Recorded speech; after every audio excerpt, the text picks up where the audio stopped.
فوراً اکنالج کیا، پاکستان نے ان کو نوبل پرائز کے لیے بھی ریکمینڈ کیا.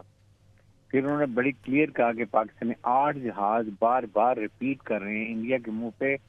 تھپڑ لگ رہے ہیں، منہ کالا ہو رہا ہے، لیکن یہ شیملیس لیڈرشپ ہے جس کو شرم بھی نہیں آتی ہے اور خود نہیں مانتے ہیں. اپنے کئی دفعہ ان کے chief of army staff, chief of defence forces اب اکنالج کرنے لگ گئے ہیں، لیکن جو اپنے عوام کو حقیقت بتائیں. ہمارے ڈی جی ایس پی آنے جو لڑائی ہو رہی تھی، لمحہ و لمحہ اپنے عوام کو what all was happening on both side آگاہ رکھا. جو ہم نے ان کا نقصان بتایا وہ بھی بتایا، جو ہمارا اپنا تھوڑا نقصان ہوا وہ بھی بتایا. کوئی چیز ہم نے نہیں چھپائی، اس لیے کہ عوام کو پتہ ہونا چاہیے تھا، ورنہ ابہام ہوگا تو کئی شک و شبہات پیدا ہو جاتے ہیں. تو میں تھنک اس لحاظ سے بڑی کامیابی سے ہم نے یہ کام کیا. اور president Trump I think we should be thankful the way he is talking about Pakistan military, Pakistan foreign policy, it is above the board. بہت بہت شکریہ سر، آپ کے قیمتی وقت کے ساتھ موجود تھے بریگیڈیئر ریٹائر حارث نواز صاحب، سینئر دفاعی تجزیہ کار. ایک طرف ہم دیکھ رہے ہیں کہ انٹرنیشنلی پاکستان جو غزہ کے حوالے سے بورڈ آف پیس ہے اس کا ممبر تو بنا ہے، اور بہت سے بین الاقوامی سطح کے اوپر جو ممالک ہیں اب نہ صرف پاکستان کی جو پالیسیز ہیں اس کو ایڈریس کر رہے ہیں، سمجھ رہے ہیں، بلکہ ٹیررزم کے حوالے سے جو پاکستان کا بیانیہ ہے اس کو قبول بھی کر رہے ہیں. لیکن اگر دیکھا جائے تو گھر کے اندر بھی بہت سے مسائل ہیں، اور میرا خیال ہے کہ اس کے اوپر بات کرنی بھی بڑی ضروری ہے. پچھلے 1 سال میں کئی ترامیم آئیں اور گزر گئیں، لیکن ایک ایسا وعدہ جو کہ پاکستان کے عوام سے ڈائریکٹلی لنک کرتا تھا وہ تھا بلدیاتی سسٹم میں ترمیم کے حوالے سے. یہ بل پہلے بھی جو لاسٹ امینڈمنٹ تھی اس میں آخری مومنٹ کے اوپر واپس لے لیا گیا. اب دیکھنا یہ ہوگا کہ اس میں پاکستان جو کی تمام جماعتیں ہیں، سٹیک ہولڈرز ہیں، کیا وہ ایک یونانیمس رائے رکھتی ہیں. اگر دیکھا جائے تو ایسا نہیں ہے. پاکستان پیپلز پارٹی بڑی ووکل ہے این ایف سی کے اوپر، 18ویں ترمیم کے اوپر، بلدیاتی سسٹم کے اوپر، لیکن اس کے بالکل پیرلل متحدہ قومی موومنٹ پچھلے کم از کم 2 سال سے یہ بات کر رہی ہے کہ آپ کچھ نہ کریں، صرف ایک 1 پوائنٹ ایجنڈا ہے جس کا کل حیدرآباد رضوی صاحب نے بھی گفتگو میں اپنی ذکر کیا تھا، اور وہ یہ ہے کہ بلدیاتی سسٹم کو امینڈ کریں. اس کی ایک بڑی واضح مثال گل پلازا کا جو کچھ دنوں پہلے کا انسیڈنٹ ہے اس میں ملتی ہے. لیکن کیا واقعی اس مرتبہ مسلم لیگ نون متحدہ قومی موومنٹ کی ان ایشوز کو ایڈریس کر سکے گی جو کہ عوام سے جڑے ہیں، یا پھر اپنے درینہ اتحادی پاکستان پیپلز پارٹی کے ساتھ کھڑی رہے گی؟ یہ ایک بڑا امتحان ضرور ہو سکتا ہے. لیکن ایم کیو ایم اس حوالے سے کیا واضح طور پر سوچ چکی ہے؟ پروگرام کے پہلے سیگمنٹ میں اس پہ بھی تفصیلی بات کریں گے. بات کرنے کے لیے میرے ساتھ متحدہ قومی موومنٹ کے سینئر رہنما ہیں، ہمارے بڑے درینہ سیاستدان ہیں، ڈاکٹر فاروق ستار صاحب موجود ہیں جو کہ ممبر قومی اسمبلی بھی ہیں. ڈاکٹر صاحب سر تھینک یو سو مچ، آپ اسٹوڈیو میں تشریف لائے. سر ایک تو سب سے امپورٹنٹ چیز، اور میرا خیال یہ ہے کہ میں خود بھی کراچی سے بلانگ کرتی ہوں، میں اس چیز کا احساس کرتی ہوں کہ یہ ویسے تو کروڑوں کی آبادی کا شہر ہے، ریکارڈ میں کتنے یہ ایک الگ ڈیبیٹ ہے، لیکن سب سے بڑا مسئلہ وہاں پر بلدیاتی سسٹم کا تھا. اور اچھی چیز یہ ہے کہ 2024 کے الیکشن میں ایم کیو ایم نے سب سے پہلے 1 پوائنٹ ایجنڈا رکھا تھا کہ یہ چیز ہونی چاہیے. 2 ترامیم ہو کر گزر گئیں لیکن آپ سے وعدہ وفا نہیں ہوا. اس مرتبہ کیا آپ کو لگتا ہے کہ ہو جائے گا یہ؟ ہمیں یہ اس لیے قوی امید ہے بہت زیادہ کہ 27ویں آئینی ترمیم میں وزیر اعظم نے خود ہمیں بلا کے ہمارے ساتھ یہ خبر شیئر کی، اور کا یہ خوشخبری ہے کہ میں اپنا وعدہ پورا کر رہا ہوں. ہم نے جو ایم او ای آپ کے ساتھ سائن کیا اس آئینی ترمیمی پیکیج یا بل کے لیے، کہ جس سے کہ پاکستان کے 144 شہروں اور ضلعوں کو صحیح معنوں میں خود مختار، با اختیار، آزاد، خود کفیل، با وسیلہ اور مؤثر بنایا جائے. تو یہ انشاءاللہ ہم کرنے جا رہے ہیں تاکہ یہ ترقی کے انجن بنے. اور پوری دنیا میں تقریباً یہی نظام اب رائج ہو چکا ہے شمولیتی جمہوریت کا. جن ممالک میں جمہوریت نہیں بھی ہے وہاں یہ پارٹیسپیشن ضلعوں اور شہروں کی سطح پہ عوام کی ہے. اپنی تقدیر کا فیصلہ کرنے کا ان کو حق ہے، اپنے انفراسٹرکچر، بنیادی سہولتیں اور اس سے متعلق جو بھی معاملات ہے اس کا حق ان کو. تو یہ والا بل اس کا اس مرتبہ آ رہا ہے، اور میں آپ کو یہ خوشی کی خبر دے رہا ہوں. لیکن کچھ 2-3 دن کے بعد انہوں نے معذرت کی اور کہا کہ کچھ مشکلات ہیں، لیکن میرا یہ وعدہ ہے کہ انشاءاللہ نیکسٹ ترمیم میں اسے لاؤں گا. یہ آپ 28ویں کے لیے کہہ رہے ہیں؟ اب 28ویں میں وہ لائیں گے. اور انہوں نے، اور ہم نے کہا کہ دیکھیں اس کو پاس کرانا آپ کی گارنٹی نہیں ہے، لیکن اس کو لانا، فلور پہ ڈیبیٹ کرانا اس پہ، اور اس پہ ووٹنگ کرانا جس سے دودھ کا دودھ پانی کا پانی ہو جائے، کہ یہ صاف واضح ہو جائے گا کہ کون جمہوریت کی مالا جپتا ہے لیکن وہ مزاج حاکمانہ، وڈیرانہ، جاگیردانہ رکھتا ہے، جو عوام کو لاڑکانہ، نواب شاہ، کشمور جیکب آباد کے میئر کو، وہاں کی مقامی کونسل کو، وہاں کے گٹر، پانی، نکاسی آب، سڑکیں، ان کے بنیادی مسائل، تعلیم، صحت، ہنر سکھانا، لوگوں کو ہنرمند بنانا، یہ انسانی وسائل کی ترقی، یہ سارے کام اگر آپ میئر کو دیں، کونسل کو دیں، آپ اپنا بوجھ کم کر رہے ہیں. یہ بوجھ کی تقسیم ہے، یہ اختیارات کی تقسیم ہے، یہ وسائل کی تقسیم ہے، یہ اقتدار کی تقسیم ہے، یہ فیصلہ کرنے کے اختیار کی تقسیم ہے. یہ جغرافیہ کی تقسیم نہیں ہے جس پر اتنا آگ بگولا ہو کے جو ہمارے وڈیرے جاگیردار ہیں سندھ کے، اور پیپلز پارٹی سندھ سے بھی اس کی مخالفت کر رہی ہے. پیپلز پارٹی پنجاب نے حال ہی میں پنجاب اسمبلی نے ہمارے اس آئینی ترمیم کے حق میں ایک قرارداد پاس کی جو کہ اتفاق رائے سے منظور ہوئی ہے. یوسف رضا گیلانی کا بیٹا علی حیدر کیونکہ ان کے ساتھ جنوبی پنجاب میں وہی ہو رہا ہے نا. جی جنوبی، تو اس لیے انہوں نے کہا کہ بھائی صوبے بنے وہ بھی اچھا ہے، انتظامی یونٹس بنے وہ بھی اچھا ہے، اور 140A کے تحت ضلعوں کو، شہروں کو اختیارات ملے وہ اچھا ہے. کیونکہ اب اس کے علاوہ پاکستان کی گاڑی کو آگے بڑھانا، پاکستان کی معیشت کی ترقی کی شرح نمو رفتار کو آگے بڑھانا، تیزی سے آگے لے جانا، اور یہ جو اپرچونٹی آپ نے بھی خود کہا کہ اتنے پوری دنیا کے دروازے ہم پہ کھل رہے ہیں. فیلڈ مارشل عاصم منیر صاحب نے ملٹری لیڈرشپ اور سیویلین لیڈرشپ، وزیر اعظم پاکستان نے مارکہ حق میں جو پاکستان کو کہ عزت اور وقار پوری دنیا میں ہمیں ملا، اور ہمارے ہرے پاسپورٹ کی بھی جو ہے وہ نیکسٹ لیول پہ وہ چلا گیا. اور اب پوری دنیا کے جب معیشت کے، معاشی ترقی کے اور معاشرتی ترقی کے مواقع مل رہے ہیں، اور ہم اپنے گھر کے اندر یہ رہنے دیں. ڈاکٹر صاحب مجھے 2-3 چیزیں، آپ نے بڑی امپورٹنٹ چیزوں کی طرف اشارہ کیا ہے. ایک تو یہ کہ آپ کے خیال میں اس میں یہ جو امینڈمنٹ آنی ہے، آپ نے کہا کہ ووٹنگ ہو جائے، یہ ضروری نہیں ہے کہ وہ پاس ہو یا نہ ہو، لیکن فرض کر لیتے ہیں کہ ووٹنگ ہوتی ہے تو آپ کو ابھی بھی امید ہے کہ یہ پاس نہیں ہوگی. اور دوسرا، آپ کے خیال میں پیپلز پارٹی کے علاوہ کیا نون لیگ اس میں سپورٹ کرے گی؟ مجھے یہ نون لیگ تو 100% ایم او یو ہمارے ساتھ، تو پھر پاس کیسے نہیں ہوگی؟ آپ کے پاس اکثریت نمبر پورا نہیں ہوگا. 2/3 اکثریت چاہیے نا، یہ بھی ایک آئینی ترمیم ہے. تو اگر نون لیگ کے لوگ ملا لیں، ایم کیو ایم کے ملا لیں. اور پی ٹی آئی سے بات ہوئی؟ یس، یہ بہت اچھا سوال ہے. پی ٹی آئی سے ہم بات کریں گے جب اس آئینی ترمیم کے لیے کچھ ماحول اور تیار ہوگا، اور پی ایم ایل این کی طرف سے یس ہوگا، گو اہیڈ، تو پھر ہم شروع ہو جائیں گے. اے این پی سے ہماری بات ہو چکی، 26ویں آئینی ترمیم میں ہوئی، 27ویں میں ہوئی. جے یو آئی سے ہماری بات چیت ہو گئی ہے. اسی طریقے سے پی ٹی آئی کے لوگوں سے بھی ہم نے کہا یہ تو آپ کا بھی کپ آف ٹی ہے، یہ تو آپ کا بھی بیبی ہے، اور آپ کے بنیادی جو منشور کے نکات اس میں سے یہ ایم کیو ایم کا آئینی ترمیمی بل، یہ بالکل آپ کا بھی وہی ہے. تو پھر مجھے یقین ہے کہ پیپلز پارٹی اگر ووٹ نہ بھی دے تو اگر 28ویں آئینی ترمیم میں پی ٹی آئی مخالفت برائے مخالفت میں اس آئینی ترمیم کے کسی دوسرے حصے کی تو مخالفت کرے گی، لیکن جو ایم کیو ایم کا حصہ ہوگا اس کو سپورٹ کرے گی. اور مجھے امید ہے کہ پیپلز پارٹی کی مخالفت کے باوجود بھی یہ ایم کیو ایم کا آئینی ترمیمی بل کا یہ حصہ ہے، یہ انشاءاللہ تعالیٰ 2/3 سے بھی زیادہ سے بھی منظور ہوگا. صحیح. اچھا، ایک اور سوال سر، ایک تو یہ کہ یہ بڑی امپورٹنٹ چیز ہے کہ نئے صوبوں کی بات ہو رہی ہے، اس کے اوپر کیمپینز بھی بڑی چل رہی ہیں. اس کے ساتھ ساتھ ہاں، آپ کے خیال میں 28ویں ترمیم میں، کیونکہ کہا یہ جا رہا ہے کہ اس سال کم از کم 2 امینڈمنٹس آئیں گی، 28ویں اور 29ویں، آپ سمجھتے ہیں کہ نئے صوبوں کی بات جو ہو رہی ہے، پھر ووٹر کی ایج کے اوپر بڑی ڈیبیٹ ہو رہی ہے کہ 18 سے 25 سال ہو سکتی ہے، اور سب سے سینسیٹیو ایشو پیپلز پارٹی کے لیے کہ این ایف سی کے فنڈ میں کٹوتی، آپ کیا سمجھتے ہیں ان تینوں میں سے کتنی چیزیں جسٹیفائیڈ ہیں، ہونی چاہیے امینڈمنٹ میں؟ دیکھیں، این ایف سی والی تو 100% جسٹیفائیڈ ہے نا، کہ آپ نے ایک آئینی ادارے آرٹیکل 160 کے تحت ہر 5 سال کے بعد 4 وزرائے خزانہ صوبے کے اور 1 وزیر خزانہ وفاق کا، اور 5 یا 10 اس میں ماہرین جو ہیں معاشی اور سماجی، جو پورے ملک کا احاطہ کرتے، پسماندگی کا، رقبے کا، آبادی کا، وہ ساری چیزوں کے بعد ترقی کا. پھر وہ کہتے ہیں کہ بھائی اس صوبے کو اتنے پیسے دیں، اس کو اتنے دیں، اور مرکز اور صوبوں کے درمیان تقسیم اس فارمولے سے ہوگی. جب یہ اختیار اس آئینی ادارے کا، این ایف سی کا، تو اس کے ہاتھ پیر 18ویں ترمیم نے کیسے چالاکی کے ساتھ باندھ دیے، اور اس کو تو بڑی کامیابی قرار دیتے ہیں. حیدر عباس رضوی اور ڈاکٹر فاروق ستار کے سامنے یہ والی شک نہیں آئی تھی.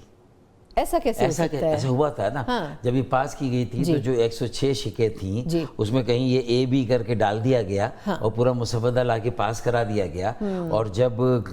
ہمارے سامنے یہ بات آئی تو ہم نے کہا کہ یہ تو اس میں تھا نہیں، کہہ رہی تو کیسے یہ، تو ہم نے اس پر بھی اعتراض کیا. ہمارا اور ان شکوں میں کیا تھا ایگزیکٹلی کہ ان شکوں میں یہ تھا کہ جو صوبوں کو وسائل مل گئے ہیں 7ویں قومی مالیاتی کمیشن میں، اب وہ کم نہیں کیے جائیں گے، وہ حرف آخر ہے، اس میں اضافہ تو ہو سکتا ہے، یعنی آپ وفاق کو، مرکز کو کنگلا کر دیں، اپنی فوج کو چھٹی پر بھیج دیں، آپ نے جو قرض لیا ہے وہ آپ دنیا کو نہ دیں، واپس نہ کریں، جو پبلک سیکٹر ڈیولپمنٹ پروگرام ترقی کا وہ ختم کر دیں، جو بے نظیر انکم سپورٹ پروگرام اور انتظام، یعنی مرکز کو ختم کر کے اب 4 صوبوں کی بنیاد پر پاکستان کو چلائیں، اور آئندہ یہ وسائل بھی کل کلا کو صوبوں کو ہی دے دیں، تو مرکز کو فارغ کر دیں، اسلام آباد کو اس کی جو حیثیت اور اس کا وجود ہے اس کو ختم کر دیں۔ اچھا، لاسٹ کویشچن، ویسے وقت ختم ہو چکا ہے سر، آپ کے ساتھ پتہ ہی نہیں چلتا ٹائم کا، یہ جو گل پلازا میں انسیڈنٹ ہوا یہ پہلا انسیڈنٹ نہیں ہے کراچی کا اور آخری بھی نہیں ہوگا، لیکن مرتضیٰ وہاب پاکستان پیپلز پارٹی کے میئر ہیں اور ڈپٹی میئر بھی انہی کا ہی ہے اوبویسلی، لیکن ان کے پاس فنڈز نہیں موجود ہیں، ریسورسز نہیں ہیں، جو کچھ ہوا 60 سے زیادہ لوگوں کی جانیں ابھی تک چلی گئی ہیں جب تک ہم ریکارڈنگ کر رہے ہیں۔ آپ نہیں سمجھتے کہ وجہ کیا ہے کہ کراچی کے ساتھ تو چلیں ایک الگ طرح کا سلوک ہے، لیکن کم از کم میئر کو تو فیسیلیٹیٹ کر سکتی ہے نا پیپلز پارٹی؟ وہی یہ بھی تو کتنا بڑا المیہ ہے کہ اگر یہ آئینی ترمیمی بل جب تک پاس نہ ہو تو یہ نمائشی ہیں، بلدیاتی ادارے بے اختیار ہیں، اور مرتضیٰ وہاب بھی ویسا ہی میئر ہے جیسے کہ وسیم اختر تھے، حالانکہ وہ ڈیڈیکیٹڈ ہیں، وسیم اختر صاحب بھی ڈیڈیکیٹڈ تھے، یا ڈاکٹر فاروق ستار ہے نا، لیکن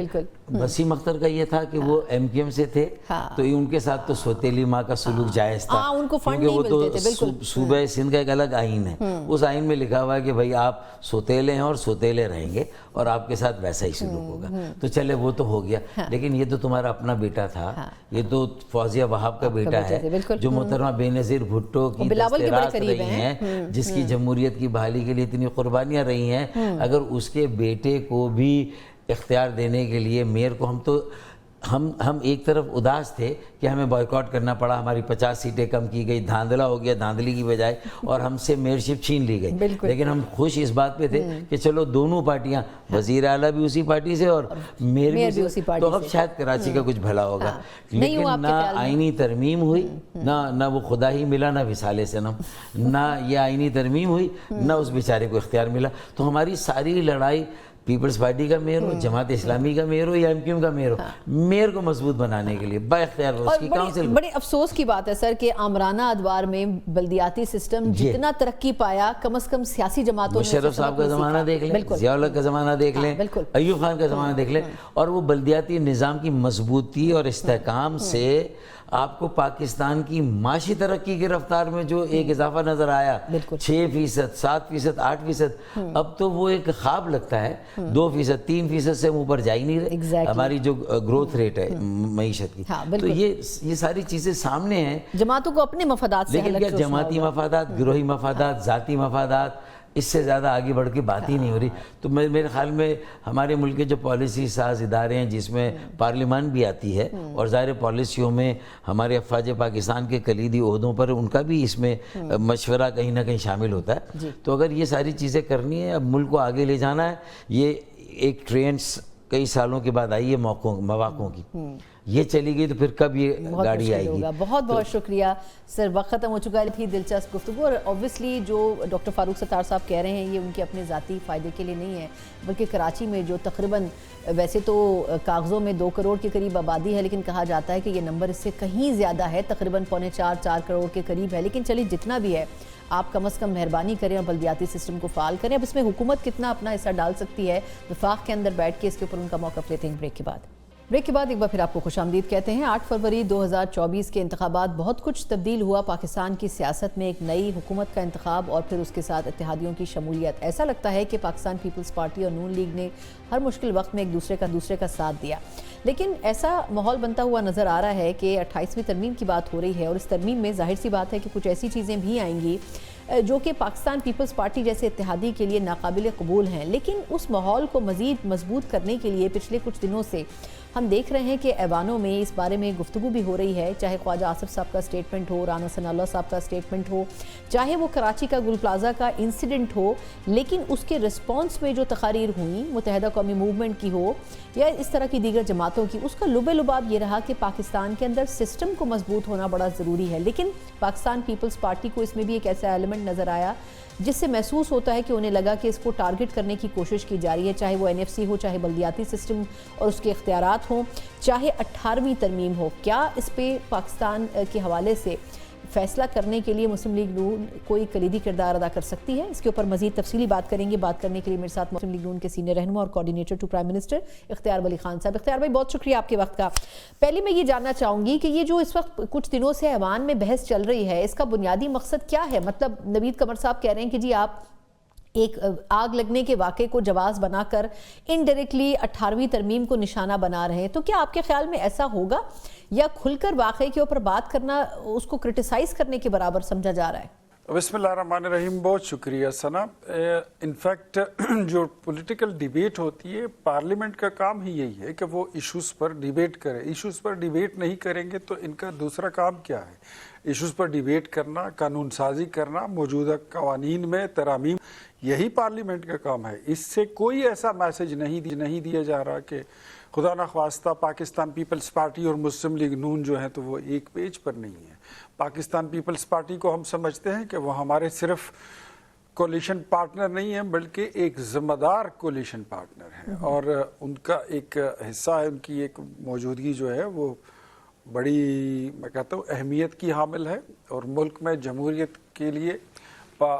آئین اور دستور کی بالادستی کے لیے پاکستان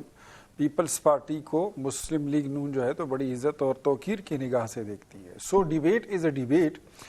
ایم کیو ایم نے جو تقاریر کی وہ اپنی جگہ پر، ان کا نقطہ اٹھانا، اعتراض اٹھانا، سیاست میں تنقید. مجھے جو اس چیز میں سب سے اچھی چیز لگی وہ یہ کہ پاکستان پیپلز پارٹی نے نہ صرف اپنے میئر کو یا اپنی حکومت کو یا اپنی حکومتی ذمہ داری کو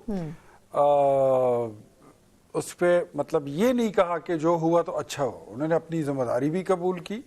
انہوں نے غلط کو غلط بھی کہا، اور تنقید کو انہوں نے ویلکم بھی کیا. سو تنقید کرنا میرے خیال میں پاکستان میں اس ڈیموکریٹک کلچر کو اتنا ہونا چاہیے. ایٹ لیسٹ ہم گالی گلوچ اور غلیظ زبان سے اگر صرف تنقید پر آ جائیں تو یہ ساری چیزیں جو ہیں یہ ٹالریبل ہیں، اور اس کے کسی آئینی ترمیم کے ساتھ کوئی تعلق نہیں ہے. اچھا، لیکن اختیار بھائی یہ جو بھی بات ہو رہی ہے کہ متحدہ قومی موومنٹ کی بھی تقاریر اگر سن لیں، اور اس پہ رانا صاحب کا بھی اسٹیٹمنٹ ایک دن پہلے کہا ہے کہ جی یہ جو عوام کے لیے جو مسائل ہیں ان کو ایڈریس ہونا بڑا ضروری ہے، لیکن وہ تبھی ہو سکتا ہے جب بلدیاتی اختیارات کے تحت ہم سسٹم کو امپاور کریں. یہ جو 28ویں ترمیم کی بات ہو رہی ہے، آپ کے خیال میں اس میں یہ لانا کتنا ضروری ہوگا؟ اور دوسرا اگر اس میں NFC جیسی چیزیں بھی آتی ہیں، آپ اپنے اتحادی کو کیسے مطلب کنونس کریں گے پیپلز پارٹی کو کہ وہ ان چیزوں کے اوپر اگری کرے؟ اچھا ثنا، آگ کا جو لگنے کا واقعہ ہے وہ ایک الگ واقعہ ہے. اس پہ جس پارٹی نے جو پوزیشن لی وہ ان کی پولیٹیکل ذمہ داری تھی. جہاں تک آئینی ترمیم کی بات ہے تو یہ ساری چیزیں ڈیبیٹیبل ہیں. NFC ایوارڈ ہو، بلدیاتی انتخابات ہوں، ان ساری چیزوں میں بہت سارے سکم ہیں. آپ نے دیکھا ہوگا کہ لوکل باڈی سسٹم جو خیبر پختونخوا میں امپوز کیا گیا تھا، پتہ نہیں کس ملک سے اٹھا کے پاکستان میں اور خیبر پختونخوا میں اس کو کاپی پیسٹ کیا گیا. پنجاب کا نظام آپ کے سامنے ہے، اور لوکل باڈی سسٹم جو سندھ میں ہے وہ بھی آپ کے سامنے ہے. میرے خیال میں ہمیں ایک یونیفارم پالیسی دینی چاہیے اور ایک یونیفارم سسٹم دینا چاہیے جو چاروں صوبوں میں ایک جیسا ہو. یہ نہیں ہو کہ خیبر پختونخوا میں کوئی الگ سسٹم ہے اور سندھ میں اس کا کوئی الگ سٹرکچر ہے، پنجاب میں وہ کسی الگ نمونے سے ہے، بلوچستان میں وہ کسی الگ نمونے سے ہو، اور گلگت بلتستان اور کشمیر میں اس کا کوئی الگ ہی چہرہ ہو. تو میرے خیال میں اگر یہ ایک یونیفارمٹی اگر یہ ہو جائے، اس کی implementation, it will be very good. اور ہم سمجھتے ہیں کہ پولیٹیکل نرسری جو آپ کی نئی نکلتی ہے وہ لوکل باڈی سسٹم سے نکلتی ہے. تو اس سسٹم کو یونیفارمٹی کے ساتھ اور بڑی اپنی افادیت کے ساتھ جو ہے تو اس کو اپنا جو رول ہے، اپنی فنکشننگ ہے وہ کرنا چاہیے. آپ یقین کریں، میں اگر اس وقت آپ کو چھوٹی سی مثال دوں کہ 4 سال پورے ہونے کو ہیں خیبر پختونخوا میں جو ہمارے لوکل باڈیز کے تحصیل میئرز ہیں اور یونین ناظمین ہیں ولیج کونسل کے، وہ آج سے ہفتہ پہلے وہ گئے اور یہ ان کا 5واں احتجاج تھا خیبر پختونخوا اسمبلی کے سامنے اور CM ہاؤس کے سامنے. وہ اکٹھے ہوتے ہیں، وہ ایک دھیلے کی ان کو فنڈنگ نہیں کی گئی کیونکہ اس میں سارے وہ لوگ پاس ہو گئے تھے جن کا تحریک انصاف سے تعلق کوئی نہیں تھا. تو ایک ایسی